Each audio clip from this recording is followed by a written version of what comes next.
and I see Julia there as one of our board members. Don't see any other board members, but I apologize if I miss you. So a whole bunch of us from all different parts of the family. Oh, I see some volunteers in there. So thanks for hanging out. It's no real serious agenda that we have to stick to or anything like that. We were just kind of feeling like we never get to see anybody, as I'm sure everybody is feeling like these days. And we've been puttering our way along and busy working on various different kinds of things. And, you know, as with many organizations right now, there's a lot happening and a lot of change, but we're not actually seeing most of the people that are part of the Shakespeare family on a regular basis. So we just wanted to see if folks wanted to jump onto a Zoom, and what we thought we would do, I've got a bit of a list here of some of the things that we've been up to, and I thought I would just give a bit of a rundown, and I'll sort of do a talking head for a few minutes and run through those things. Some of the folks on the call will be more familiar with some of these things and others won't. And then I think we can just take a pause and have a chat. And if there's anything that I don't run over in my talking head that folks are curious about how we're doing or what's going on, then I can certainly go through any of those kinds of things. It's it's just so important for all of us to keep in touch, and by the time we get back to having a festival again, remember that we all are part of a team. So, and I guess the other side of it too is, we're worried about all you folks out there. So we wanted to see your faces and see how people are doing. There's a lot of different parts of the Shakespeare team, whether it's artists or volunteers or whoever you happen to be, who are tied up in your own difficult and complicated things these days. So we just wanted to, be able to see you and say hi and say we miss you and all those kinds of things. So that sounds all right. I'm gonna start running through some things. Lots of these folks have probably seen bits and pieces go by social media or those kind or whatnot, but just to kind of say them out loud and officially and give people a chance to ask questions if there's something they're curious about. So first up is kind of the 2020 season. So as folks are probably remembering, when we postponed, which basically translates into canceling the 2020 season, what we had said at that time and what our very much our hope was that we would be able to roll those two shows, The Tempest and the Scottish play. You'll notice I don't actually say the title anymore because I'm pretty sure I brought on the pandemic by refusing to play along with the superstition. Beverly nods her head. Yes, she was very angry at me for doing that. So the hope was at that point that we'd be able to roll those two shows over with all of the artists and team and technicians and stage managers and things that had put time and effort into them. I think kind of where we're at now is that's just not possible. So we have kind of crossed the corner in the office where we've decided that those two productions are not going forward. Obviously that's a bummer, but we are not the only people in that position by any means. And really what it came down to was, even if it always was a very high priority for me to keep, to be able to, give the respect to the work that had already happened. And that was the most important thing. But at the end of the day, the financial logistics and the COVID protocol logistics make it completely impossible to do those two shows, or those two productions, I should say. They were large cast, there was lots of people involved, there was no way social distancing would ever happen in the way that we had conceived those productions. So at this point, we've unfortunately said goodbye to the production of Tempest and the Scottish play that we were working on. And the other side of that is that it's not the same world anymore. And, as curators and programmers, we're trying to offer things to the world, and the world that we conceived those productions for just simply doesn't exist anymore. So in a way, artistically and programming wise, it is kind of nice to be able to start from ground zero and build something up that that fits the world both logistically and artistically. So unfortunately for all the artists on the call that were tied to that production, that does mean at this point that those gigs are gone and never to be seen again. Sorry, I don't think that's a surprise to anybody whatsoever. That's just kind of the reality we're living in these days. What I will try to do as much as possible, and honestly, I have no idea how much it will be possible, is try to be respectful of the humans that were involved in all of those productions. And if there is a spot that fits for you in the next version of the programming, we'll certainly look to those teams as a priority to try to be able, I mean, we wanted to play with everybody who was in those teams, and we still want to play with everybody who's in those teams. So if we can bring some of those folks back to the next version of programming, we'll certainly do that. But in order to accomplish it, we'll have to build all of the teams kind of from ground up. So we don't know what will happen at all. And obviously casts will be smaller and some of those kinds of things, money will be tighter, all of those kinds of things. So there'll be lots of strings being pulled on those choices. So we'll see how it goes. But you know, as always, we'll try and support as many Saskatchewan artists and Saskatchewan connected artists and things like that as possible. That's always such a huge importance to us. Which brings up the next topic, the 2021 season. I don't know what we're doing. How the hell am I supposed to know what we're doing? This is impossible. As of 2 days, I was sure I knew what we were doing, and then this afternoon I was trying to actually like schedule some of it out and do some of those kinds of things, and realized half the stuff I want to do is probably impossible. But so what we're looking at doing, we do feel like we can move towards an in-person festival next year. There may or may not be some digital parts and live streamed and things like that that are combined with the in-person festival, but we do feel like we have a good shot at getting that done next year. And I know some of the other festivals in town are also working towards that as well. So we all kind of think that we have a shot, and we'll see how it goes. So essentially what we're looking at doing is doing more productions of a smaller size. So instead of having the 2 large main stage productions that we can't social distance a dozen people and all those kinds of things, we're looking at having 4 or 5 pieces of programming or production. I can give you a little bit of a sneak peek on what we're thinking about, as long as everybody remembers that we're thinking about it. This is not done, it's not budgeted, it's not scheduled, any of those kinds of things, but I certainly don't mind letting people in on kind of where we're at and what we're thinking. So the main thing that I'm fairly sure of at this point is I do want to hang on to the Scottish play. It just, for me personally, that's something that I, you know, in terms of what I want to artistically say to my community, that's still my #1 choice. So I'm very much still planning on doing the Scottish play, completely and totally different kind of production. It'll be much smaller cast. You know, we'll probably need technical elements that we weren't planning on to accommodate the lack of human bodies on stage and the lack of voices on stage. We hope to do that one in the main tent on the main stage, so it would be the first production in the new space. And it would kind of be the largest piece of production or programming for the season. So it would probably run the longest through the summer, and try to get, you know, the largest capacity audience into it.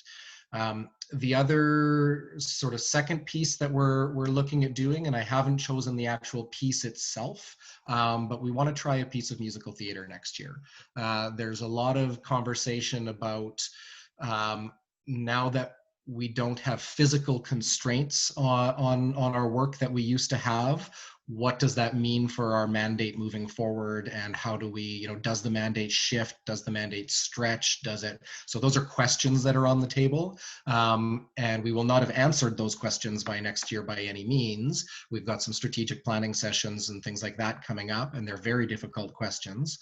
But if I do want to try a piece of musical theater, but one that is very much within the Shakespeare and related works mandate. So we're not talking about a piece of musical theater that's some random story that has nothing to do with our mandate. We're talking about one of any number of lovely musical pieces that are out there, that are based on Shakespeare's plays, use Shakespeare's text, various kinds of things like that. So it still would be very much a Shakespeare and related works kind of a piece. The third sort of, I'm calling it, the third production, but essentially it's a collection of things, is some new play development. So we've been trying over a number of years, and when Dan was able to be with us on staff earlier this year, we had a lot of conversations about it, in particular then, to try to get some of these things going. And this is often new play development that, again, is Shakespeare and related works. So it's responding to Shakespeare's works, adapting Shakespeare's works, you name it, but often with some kind of a connection or jumping off from those works.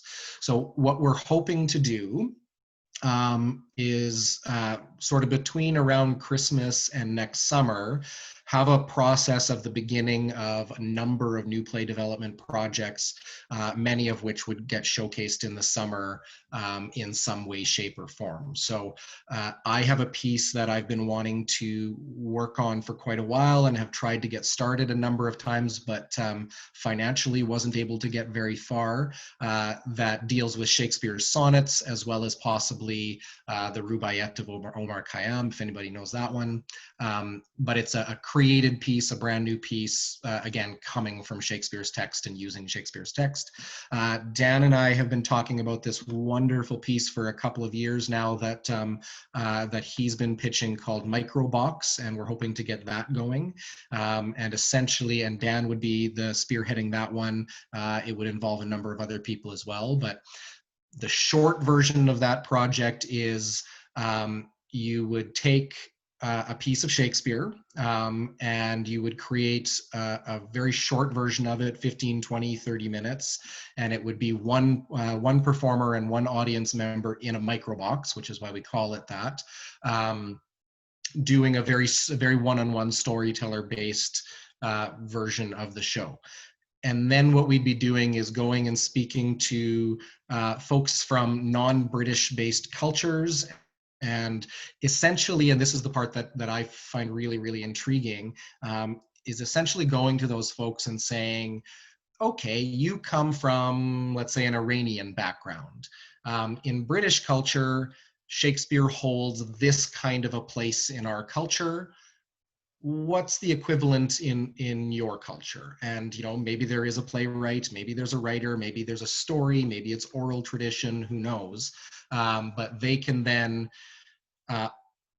find the piece of work or the text that holds that same weight in that culture, and then create, again, a microbox piece of it, both in the original language and in English. And the hope is that we'll end up having, a half dozen of these pieces that all take place in a little box, and you can have a collection of boxes that can pop up in different places or wherever you end up performing it. You can watch the show in English as well as the other language, and maybe it's a surprise. You go into the box and you have no idea what you're going to hear.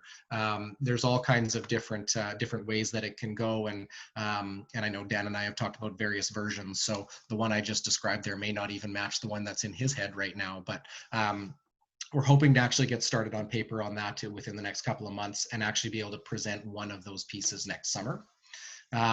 We're also looking at doing a call for submissions that would go through a process of a very sort of quick level pitch through to full development and production. So, a lot of people would be able to get paid a small fee, a couple $100, to put some time and thought into an idea that they'd like to bring forward. Then they can bring that idea forward, and maybe there's 20 or 30 of those, and 5 of them get chosen to move on to the next stage of development, and you continue moving them forward. So those ones would more likely be staged readings and conversations and sharings and those kinds of things, not productions. We've also got some work that came out of Yvette Nolan's Artist in Residency that we did last year. So the hope would be that we can move that project forward in its development track, and again have some kind of a presentation for it in summer. So those would be kind of a collection of things, the sort of new play or creation development pieces. And that was 3. The 4th other one, again, I haven't chosen the specific piece, but what I'm looking at doing is taking advantage of the strange opportunity that we have right now, which is that we not only don't have to worry about how many tickets a show will sell, but we can't worry about how many tickets a show will sell because we can't bank on that money, and you can't fit very many people in a room these days.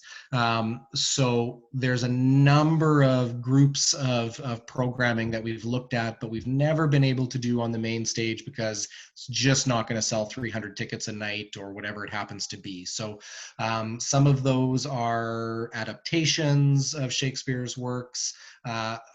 Definitely there are any number of pieces that are in the not very often produced part of the canon that we have a real difficulty being able to put on the main stage.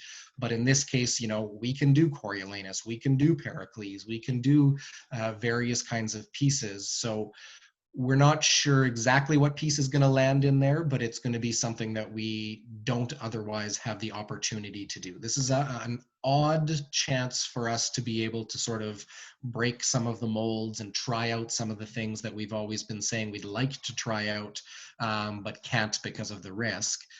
That's really not an issue this year. So so we can try out a few things that are a bit more outside of the box of what we've been doing. And that'll be really helpful, I think, because we are about, we've just sort of changed the physical space of the theater, which inevitably in an organization like ours always has an effect on the programming and the mandate and the aesthetic and all those kinds of things. So in an odd way, this will be a nice way for us to be able to answer some questions that we otherwise wouldn't be able to answer, so that when we are very much getting into our strategic planning and saying this is how we this is exactly what we want to do for the next decade, we'll have had some experiments to inform those choices a little bit. So so it'll be a bit of an eclectic season, smaller productions, smaller audience members.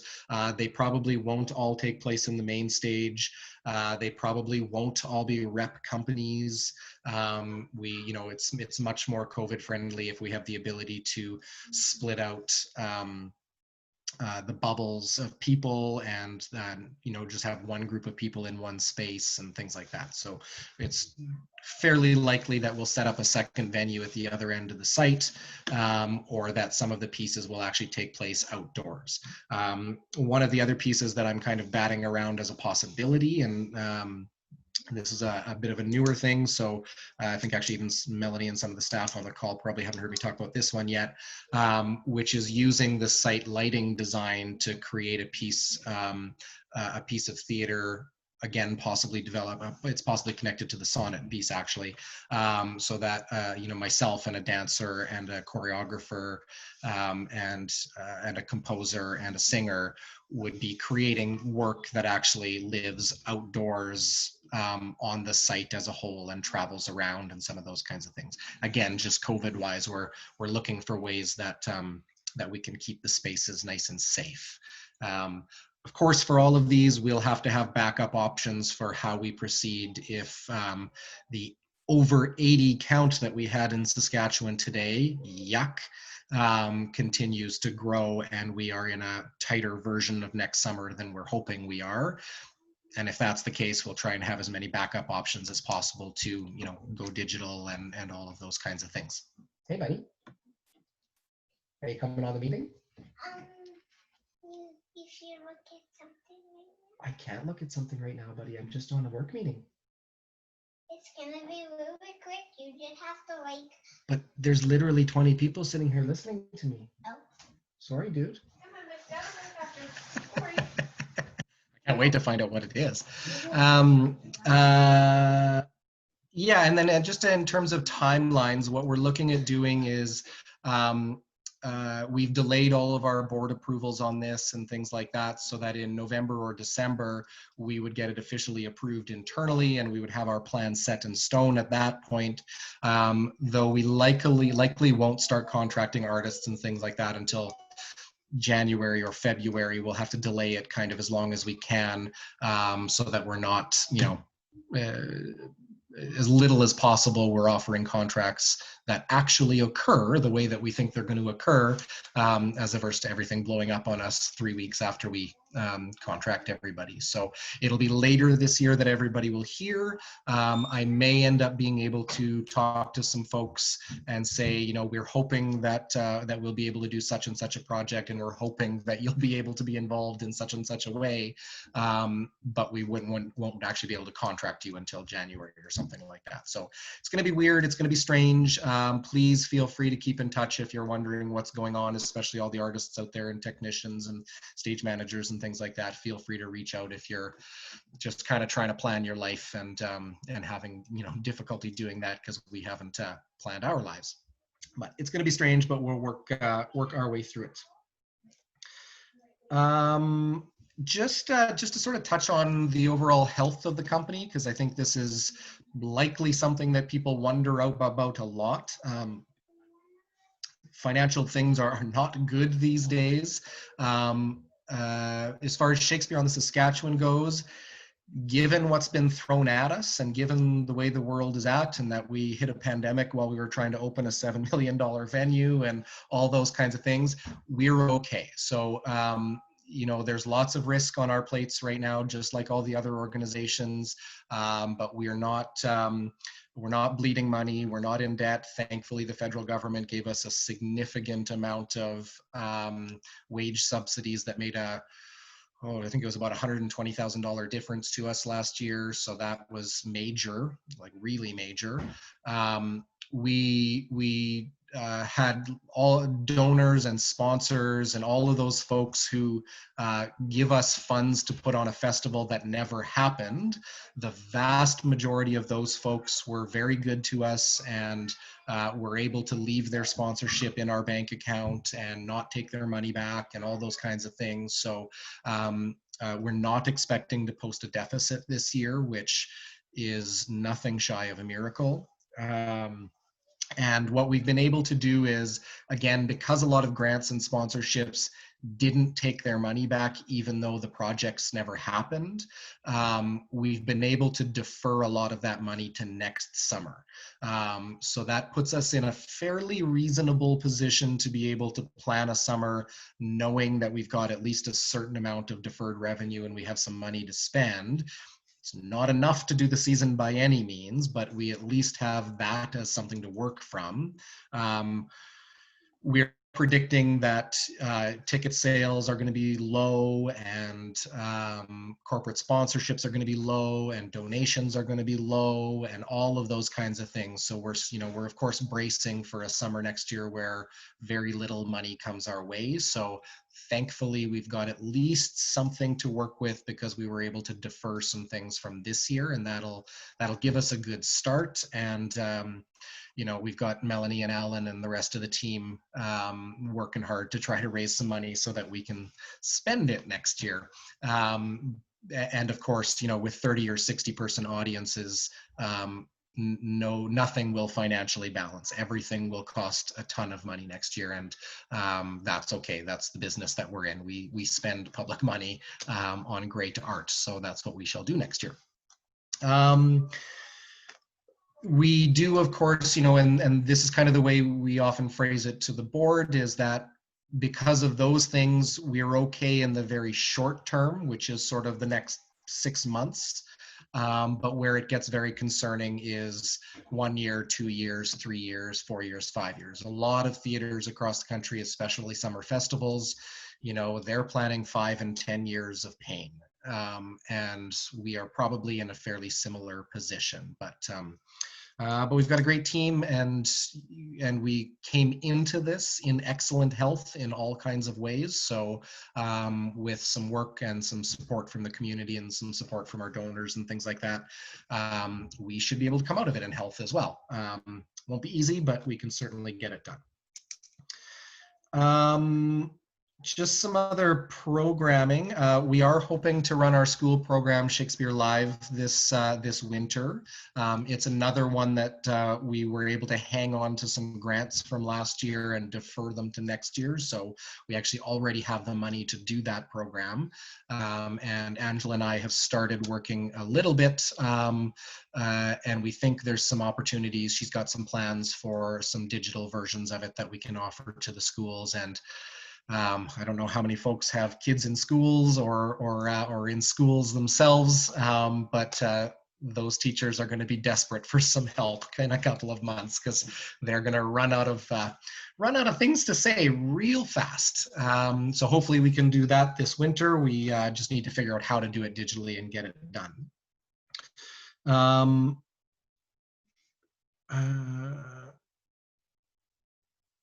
If anybody hadn't seen it, we have a call for proposals out for lighting design for the site this winter. It's really fun and really exciting. So if there's anybody that you know of who's into that kind of thing, please forward it to them.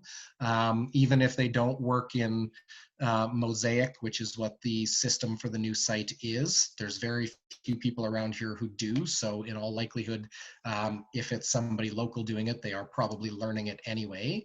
And I just did all the tutorial videos and did my very first Halloween site lighting design the other day. And I was going to say it worked, but it's actually broken right now, so I shouldn't say that. But it's actually quite learnable. So if you know anybody who's interested in that, there's only a couple of days left on that submission. So we'd love to hear from folks, and we're looking forward to something really interesting and creative coming out of that. So. And then just kind of some random stuff. Huge thanks, and not sure. Oh yeah, I think I see a Cynthia Dick on the phone on the Zoom there. So we, and by we I mostly mean Melanie lately, have been working with Cynthia and on the boards, creating the rental structure for the new site. So Cynthia and on the boards are going to be the partner on that helps with the off-season rentals and works with those things, and they'll be the main contact on that. So lots of work getting put into setting that structure up, and thanks for all that, Cynthia, and on the boards. It's fantastic to have a partner like you folks, and I'm not sure we've said that out loud very often, but a couple 3 years ago, I guess it is at this point, when we started talking to on the boards and saying, would you be interested in doing this? And luckily they were. And for us, it's created a system that is much more healthy for the company than if we had been trying to do this all ourselves. So thanks, Cynthia, for all that. And we look forward to some of the things that are popping up to happen on site. And even in COVID land, there are various things popping up. So there's, folks are wanting to use it for different things, some artistic, some not artistic. It's kind of across the board. So lots of fun stuff.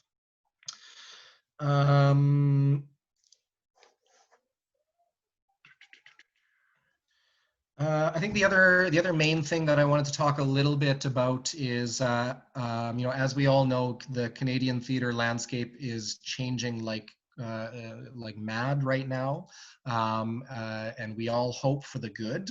We all think for the good, but it's a pretty unprecedented opportunity right now with everybody in this industry very, very, very much focusing on fixing some of the systemic problems that have been plaguing our industry for a long time.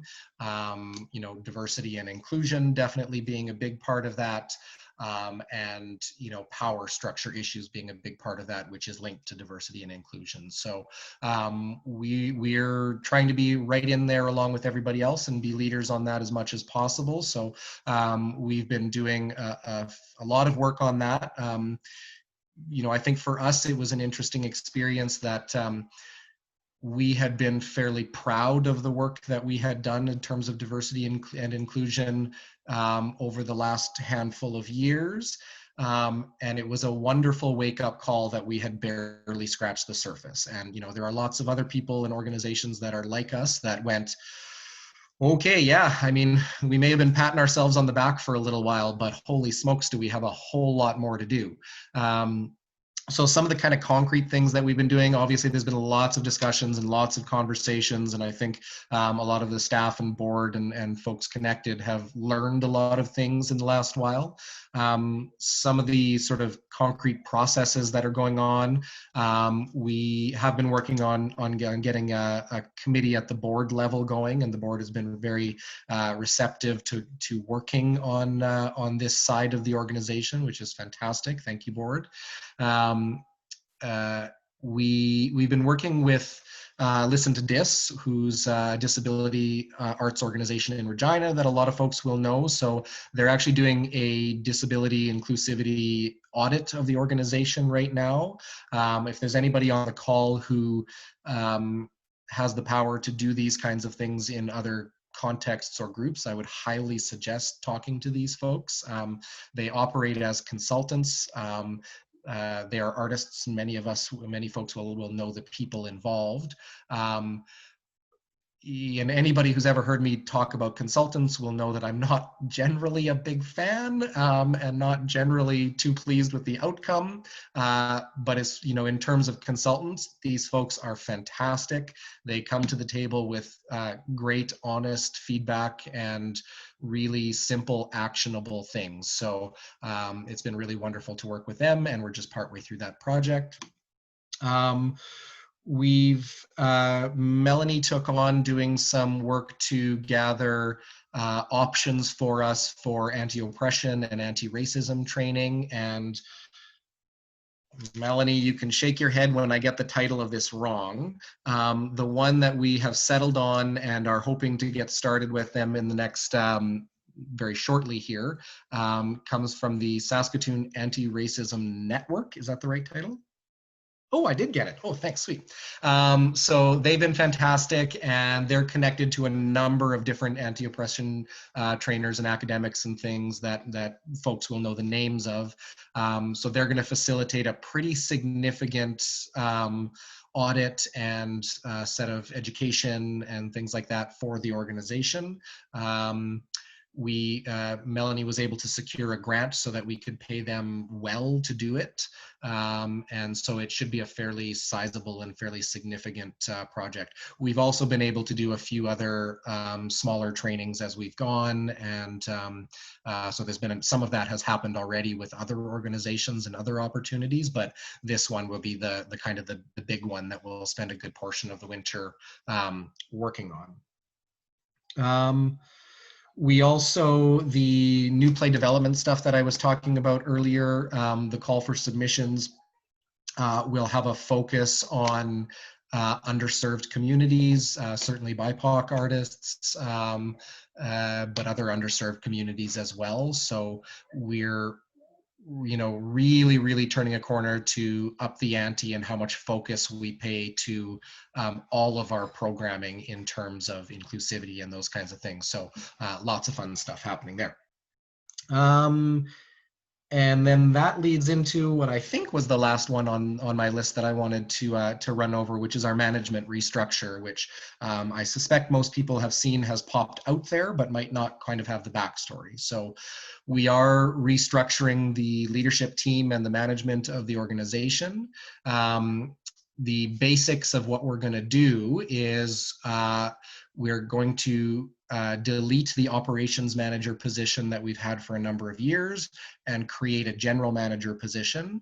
The company has just gotten to a place where it is not a healthy thing for me to be, or for somebody in my position, I should say, to be running the artistic and the business sides of the organization. It's just not really feasible anymore. And so we're going to split that off so that we have a general manager who can focus on the business side of the organization. And then we have a call out right now for a co-artistic director. So we're going to delete the artistic producer position, and we're going to have a team of 2 co-artistic directors. So I'll be one of them. And we have a post out right now for the second person. We're very much looking to add somebody to the team who, the way I like to describe it is, comes from a completely different perspective and set of lived experiences than myself. So we're looking for a collaborator for me, but we're also looking for a challenger for me, and somebody definitely who has a different perspective. You know, cultural perspective and lived experience and those kinds of things are definitely come into play and are a very high priority and are very likely. But I like to say a different perspective because we're interested in lots of different kinds of different perspectives. You know, for example, we are not set that it needs to be somebody who comes from a directing background. It's just as valid if it's somebody who comes from an actor or a designer or a technical or a stage management or, you know, various kinds of things. So we're looking for a new perspective to be part of the team. And the sort of overall way that we want this to happen is that it gets to be a much flatter and more collaborative leadership structure, so that it's very much the 3 people who are collaborating and hashing it out, if hashing it out is what needs to happen, and, you know, going through all of the good, healthy processes to come to the decision making. Right now, the way the organization is set up, I am the only person who reports to the board. I'm the only person who has, you know, technically has authority on most things, and that would very much change. The reasoning behind this move is there are kind of 3 main reasons why we wanted to do this. The first one is to and I know this isn't always, it's not a magic bullet, but to improve the hierarchical power issues that we're all very, very aware are a problem in our industry right now. So when you only have one person who reports to the board, that's about as hierarchical as you can possibly get. So this will flatten that a little bit and be a bit more collaborative. And then, of course, we want a different perspective. That's the other reason. We need to diversify the perspective of the people who are, in particular, in the artistic leadership chairs. It's so important, and we all know that. And we've created these positions very consciously so that they're all on equal footing. This is not me hiring an assistant. This is a co-artistic director. All 3 people will report directly to the board. All 3 people will have that same kind of level of authority and power, if you want to put it that way. And we hope that will very much change the nature of how we make our decisions and how we do things and what goes out in front of the public.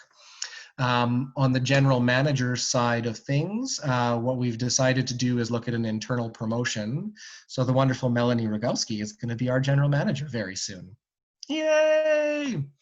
I'm kind of preempting that out loud a little bit. We're sort of in process on that still. So we went through a process and had some community input on it. We did make sure we had somebody, Yvette Nolan was part of that committee to vet and decide whether that was a good choice. In terms of internally promoting. And so we went through a good process there to think about that and make that choice. And the sort of offer is just in process to Melanie. So we're tossing that out there slightly cart before the horse, but within a few days, Melanie will officially be the general manager, or incoming general manager, I should say. We're going to take about 3 months to do that transition from kind of December to February, so that we can do it nice and slowly and set everybody up for success. And Melanie, being the wonderful head on her shoulders kind of person she is very much wanting to set up all of the professional development and or education and those kinds of things that will give her a great set of tools. Not that she doesn't already have a great set of tools, but can make her feel like she has the resources that she needs in order to be able to do a fantastic job of this. So that's something I'm actually really quite pleased that the organization has embraced, and we're trying to set up some great supports for Melanie. She can do the job already in her sleep, but we want to make sure that she feels like she has the resources to kick ass, as it were. Melanie or other staff on the call, is there anything that I missed that I should talk through, or should I just open the floor up? We could plug, there is a job posting. Yes, another thank you. Job posting, if you want to talk about that, Will. Sure. Yeah, sorry, that's a great point. I totally missed that. Oh, I just have to run, everybody, but good to see you all. And yeah, heading for a swim. Cheers. Masked up in the car. Good work. Love it. Yeah, so the other position that we have that I believe the posting went out today, I think, so it'll be out there. If it's not out there right now, it'll be out there very shortly, is what title did we land on, Melanie? Festival and Administration Coordinator? Right. So we're hiring, so in order for Melanie to be able to do the general manager position, we have to also make sure that we take a lot of the sort of day-to-day stuff off of her plate so that she can focus on the general manager stuff. So we're creating another position. It is a permanent position, excuse me, part-time in the winter, going full-time in the summer. And will be, administration, support, all kinds of different theater office things, as well as some of the site things as well. So, working in some front of house and stuff like that too. So they'll be all over the place, just like everybody else in the staff is. The other staff thing I should note is that we've had the great fortune of having Christy Friday, and I'm not sure if Christy's on the call. Sky, it says Christy and Sky, so I'm going to assume that they're both there. So Christy's been with us as Special Projects Coordinator for 3 years, which we really can't believe it's been 3 years. That position was always a term position associated with the project, so it's coming to an end like now, maybe even today might have been the day I can. But so Christy has finished up the, so huge shout out to Christy. We did a bit of a lunch yesterday as well, but she's been amazing, and you have no idea the breadth of things that Christy has done in the last 3 years. I really truly could not even list them. There's so many different weird out of left field things that she's managed to pull off for us. And has gotten us a hell of a lot of grants too, I should say. Put the money in the bank. Love it. So I think that's my talking heading. Sorry, that was probably a little longer than I meant to, but you know how I roll. That's how that goes. So if anybody's got any questions or anything that you're curious about or that I wasn't clear on, or other topics you're wondering what's going on. I think there's not a huge number of us, and I can scroll between my screens here, so you can probably just unmute yourself and speak up if you do have something.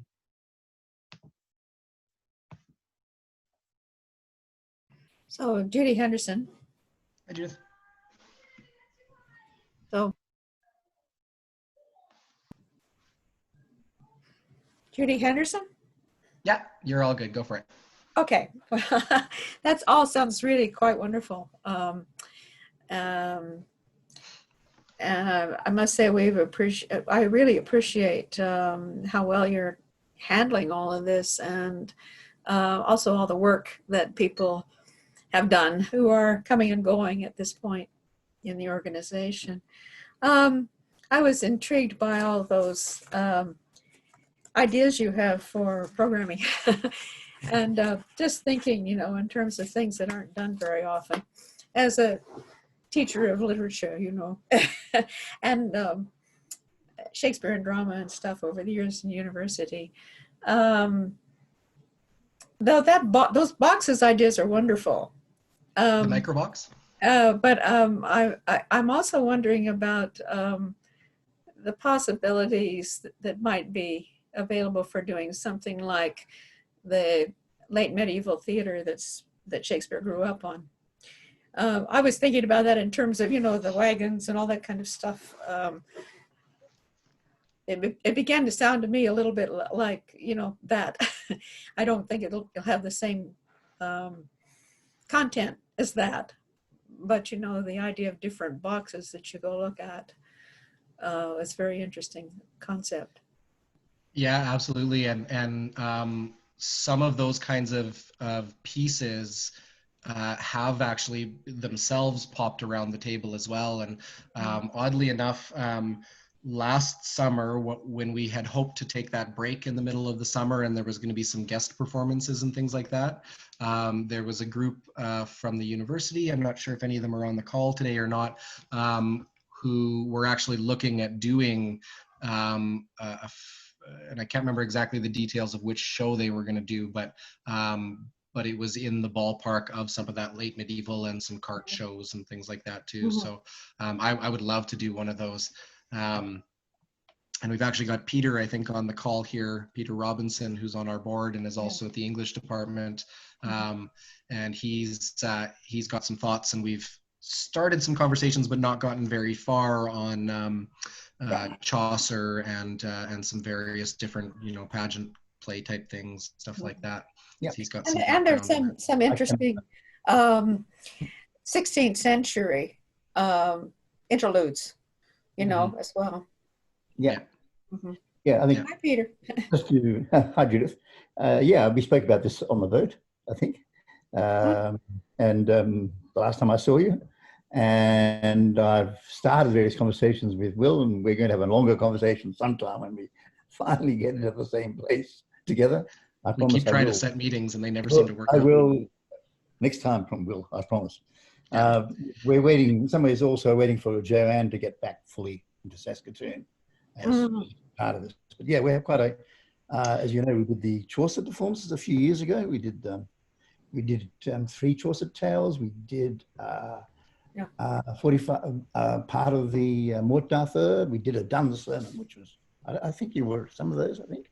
Yeah. And so we want to try and do something like that. And this, the new space, I must say, if you haven't yet seen the theatre, the new theatre, it's fantastic. It's absolutely perfect for this. And I think one of the things which I think is quite interesting, because we could use the space around the theatre as well. So we could actually move people out from the theatre to part into that space. That there was now so much room out there, and it's so well set up. So yeah. I think one of the great things about the position. Oh, sorry, Peter. Yeah, so God and the Plague willing, we'll do lots of things. Yeah, just need to get that plague gone. One of the great things about the kind of the opportunities that we have with that space and those kinds of things is we don't always have to do productions the same way. Like in terms of Shakespeare doesn't always just have to pick a Shakespeare play, put all the team together and do a normal Shakespeare summer main stage show. Like there's, lots of opportunities to partner with other organizations, and university and some of the professors and things like that. Or also to have guests in, we don't necessarily have to produce everything.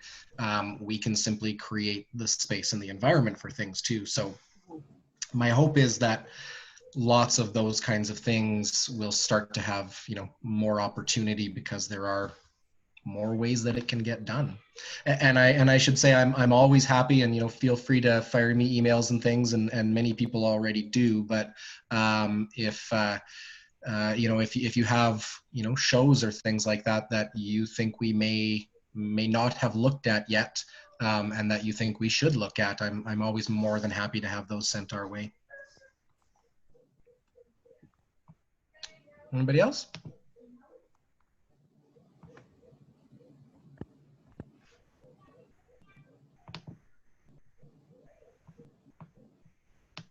Oh, cricket silence. Are we about to take that as a no?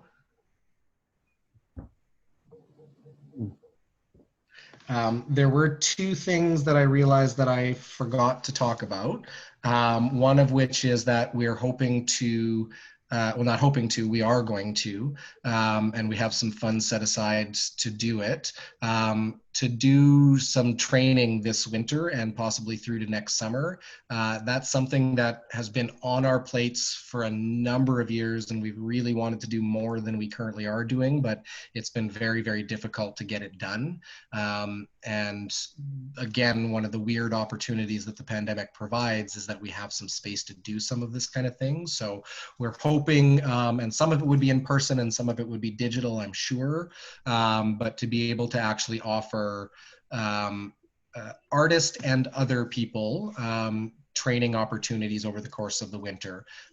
So whether that's language and text or performance, you know, we definitely want a good chunk of it to be available to the artists in our community, to be able to develop their skills to you know, be better performers in terms of classical work and things like that. But hopefully we can make it a bit larger than that, and you know, possibly technicians, designers, and also supporters and enthusiasts and general public and things like that, and have some opportunities that are available for the wider community as well.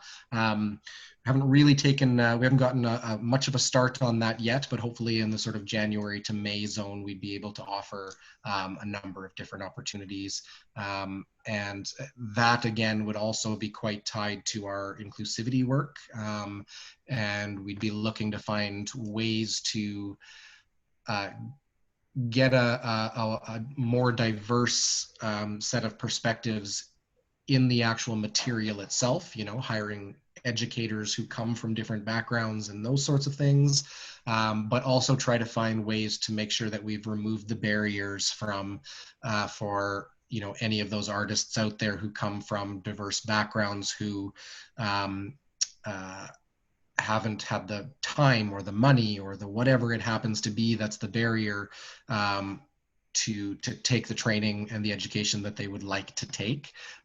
So hopefully we can set something up in that way that pulls as many barriers for as many people out there as possible, and we have some funding from a donor to be able to help us with that. So again, it's a strange set of circumstances that has, you know, sort of allowed us to do something that we haven't been able to in the past, and we're pretty excited about that. So the other one that we keep picking away at, and we were just talking about another grant, Melanie and I, is what we've been calling Shakespeare Palooza. We're really keen to be gathering people around Shakespeare a little bit more, not in terms of public performance, but in terms of discourse and conversation and learning and workshopping and those kinds of things. So with the artist in residency that we had with Yvette, it sort of accidentally wound up with a week that we called Shakespeare Palooza, where we workshopped her play.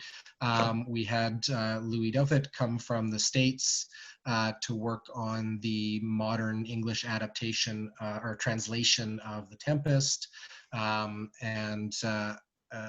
And then we also had some educational workshops as part of that too. And it was a lovely, wonderful, low pressure week where a whole bunch of people just got to talk Shakespeare and learn some things and pass some ideas around. And there was no expectation, there was no required outcome. It was just people playing around with Shakespeare. And it was quite a lovely experience. And we'd like to be able to do something like that on a more regular basis. Possibly more connected with. We've also had various conversations with folks from the university over the years about, you know, having a more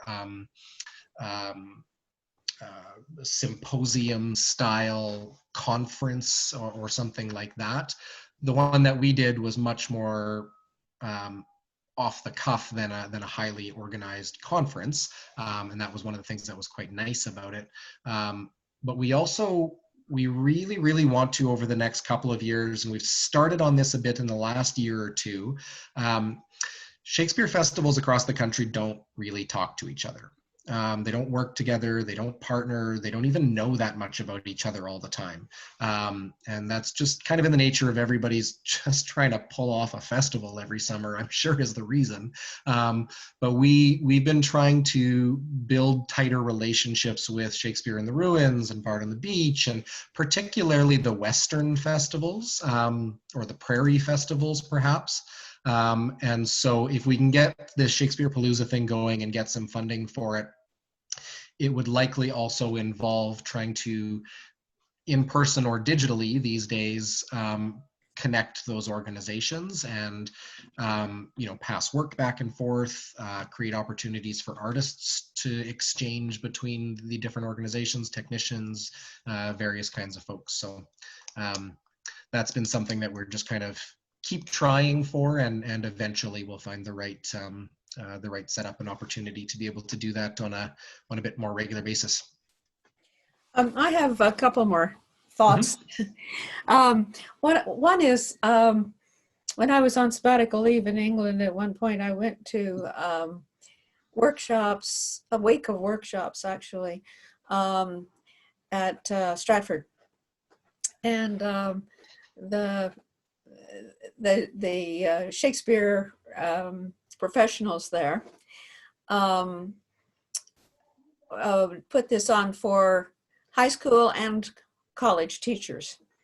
So that was an interesting thing for the teachers, to kind of cross the boundary between high school and college. And it was quite wonderful because the workshop had us acting out things and doing things and, talking about Shakespeare, and it was very rich experience in the summertime when the teachers, did not have a lot of other things to do.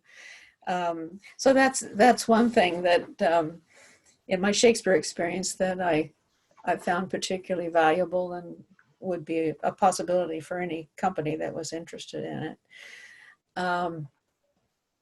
The other thing is, I'm just wondering, with all of I'm following all of the theaters in town, and it's, it's such a devastating time for the arts in so many ways. And I'm just wondering how much collaboration is going on and thinking and among the various companies. That's probably not enough, I think, frankly. There's, lots of conversations and phone calls that go back and forth, and, I'll phone some theater and go like, are you guys, do we think we can do this in person next year? Are we both trying for this? Like, what's, so there is a fair bit of back and forth and conversation. The Saskatoon Association for Theatre Professionals has tried to do some work to be able to help us have conversations and work together and collaborate on some of this pandemic stuff.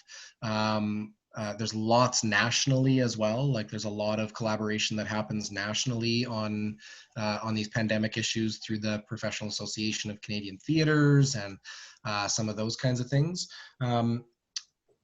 So there's a fair bit. I certainly wouldn't say there's probably enough. I think a lot of us are a bit zoomed out and a bit surveyed out and a bit, oh my goodness, I have to describe the crappy situation that I'm in to another person today, and some of those kinds of things. So and maybe this is just my perspective or where I'm sitting right now, but I feel like some of those conversations have lulled a little bit in the last month or two, because we're all in a bit of a lull. We're waiting to see what we eventually will be able to do, and can't really solve each other's problems right now.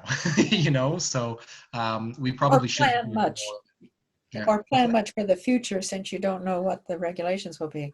Yes, yeah. I mean, one of the hardest things becomes, how long do you wait before you start planning in the hopes that you're dealing with real things as opposed to something that's just going to change. But I would certainly say that, the Saskatoon and the Saskatchewan community is very supportive, and everybody's doing what they can to help each other out and all those kinds of things. So, there's a fair bit of that kind of collaboration going on.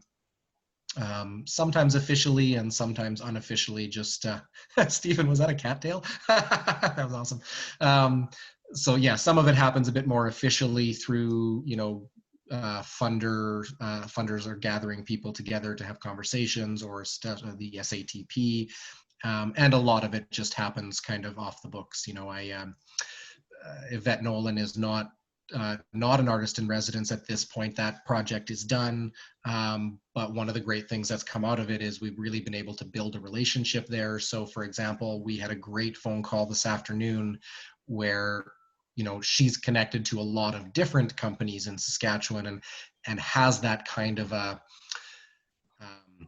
I don't know, shoulder to lean on kind of a position for a lot of different people in the community. So there's a lot of that happening right now where we're just, you know, calling each other up and going like, I have no idea how I'm going to deal with this next thing that's coming down the pipe.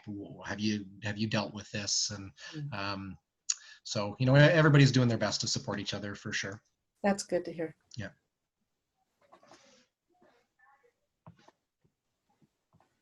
Anybody else have anything they want to query or toss out?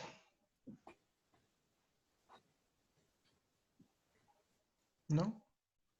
Okay. And that's totally fine too. And again, feel free to give me a shout or an email or whatever it happens to be. You know, we're kind of in a position right now where we're starting to get cleared of the end of the site project, which was very exhausting for a lot of us. And we've got we're not done the site project. We're still building a storage building. And if anybody hasn't seen the contemplation area that is about 95% finished and just got finished in the last couple of weeks, go take a look at it. It's really, really lovely. So we're just getting finished the big site stuff, and I kind of feel like we're you know, really getting to a place where we can start looking to the future with more focus than we've been able to do in the last 6 months. So we're always happy to hear any thoughts that you have as things go, and please share the word on that co-artistic director thing too. We're pretty excited about the changes that are happening there, and we're trying to reach into communities that we don't already have a relationship with in every case. So it's very useful to us when our supporters and part of the Shakespeare team can help us build those relationships. So if you know of somebody that we might not be connected to who should see those posts, please do talk to them about it, and please do send it along. It looked like Melanie, I think, was looking. I have something, Will. Hi. Yeah, go for it. Kathy here. Thank you so much for everything. It's truly inspiring. Kent and I went down to the site one day and he read me some poems and it was awesome. Lovely. Yeah, and I just want to let people know that Wonder Hub, the Mendel building, is open Tuesday through Sunday from 9 a.m. to 6 p.m. And that means anyone can go into that city facility and use the bathrooms. So if someone were want to be being at the site, the cafe, their hours kind of change. So that's not as guaranteed, but you know, you could go down there and see how great it is. And I'm sure everyone's been there, but know that there is an indoor space right there at those times too. Yeah, I mean, really, people should just rent the facility from you and use your own stuff, but it does make it a bit easier to go hang out down there. Yeah, well, and bathroom wise, we're kind of in the middle right now. So the old city washrooms are not reopening. The new ones will be in place in January. So there's kind of period there where there is no public washroom other than the Wonder Hub. So yeah, that's great to point out. And Melanie, did you have something there? Yeah, I just saw that there was a small group of people that ended up joining us around the 7:30 mark. So I'm not sure if that's just because of schedule or if you didn't see the update that it got pushed to 7 o'clock. So this is being recorded and we will post it somehow, somewhere, because you guys did miss the entirety of Will's "we might be doing this next year, here's what we're thinking" thing. So I am sorry that happened, but please look for the post so you can see the first 30 minutes of the call. That was it, Will. Okay, well, maybe give a last call for any curiosities that anybody has, and if not, we can say goodnight.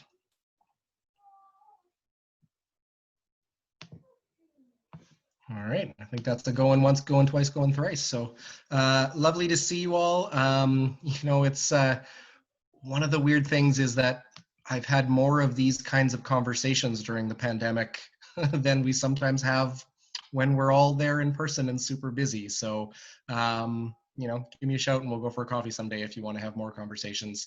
A 6 foot away coffee, of course, but always happy to do that. So thanks everybody. Take care of yourselves. I know there's a lot of artists and other humans out there who are having tough times these days. So so take care of each other. Thank you, Will. Yeah. Bye all. Bye.